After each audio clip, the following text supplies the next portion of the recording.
So your comparison other is just who you compare yourself to whenever you're thinking about whatever you're trying to do. So I would love to compare myself to Elon Musk, but I'm never going to be able to do that most likely, so I don't bother. But I can compare myself to some of my peers who are still stuck in Afghanistan, and I'm like, hey, I'm doing all right. So with venture capital and entrepreneurship, there's always this age-old question of when is Austin going to become Silicon Valley? Newsflash, never. It's just the way it is. But it doesn't mean we can't still be Austin and that can't still be great. The biggest difference I see between dealing with Silicon Valley, New York, and Austin is a comparison other problem. A lot of the entrepreneurs, and this is all of Texas, a lot of the entrepreneurs, their comparison other is someone who raised $3 or $4 million and then sold their company for 30 to 50, and oh, by the way, they own 60 or 70% of it when they did it, and so they take it to the house. They don't ever have to work again.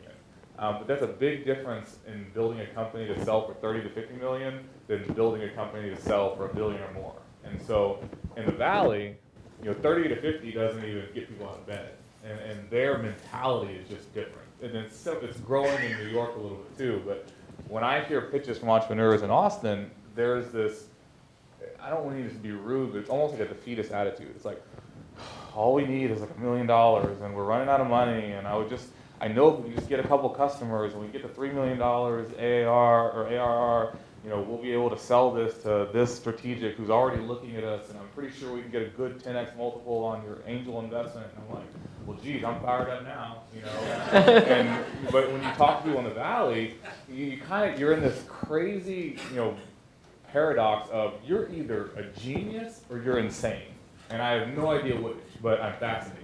And these people are like, you're like, okay, what keeps you up at night? And they're like, well, I'm trying to displace Facebook. And you're like, oh my God, really? Okay, well, crazy, ballsy of you, but how are we gonna do that? But there's something to be said for that, and that's exciting, and that's the kind of deals I want to be involved with. Life's too short to just hum it, and so you got to know your audience when you're an entrepreneur. If you're trying to sell your company for $30 to $50 million, and you want to own 60% of it when you do it, you will probably make more money at the end of the day than a lot of the Silicon Valley entrepreneurs that sell their company for hundreds of millions of dollars. So it is absolutely not a bad idea, and you will have a beautiful house on Lake Austin and never have to work again. But you can't go to a VC with that pitch. Go to angels, own that strategy, and do that. But if you're going to go to a VC, understand the dynamics of venture, understand the dynamics of carry, understand the dynamics of what they're looking for, and make sure your pitch is inspiring and that you're trying to solve a big problem that has big upside potential, because your vision has to make up for all the other bad investments that I made.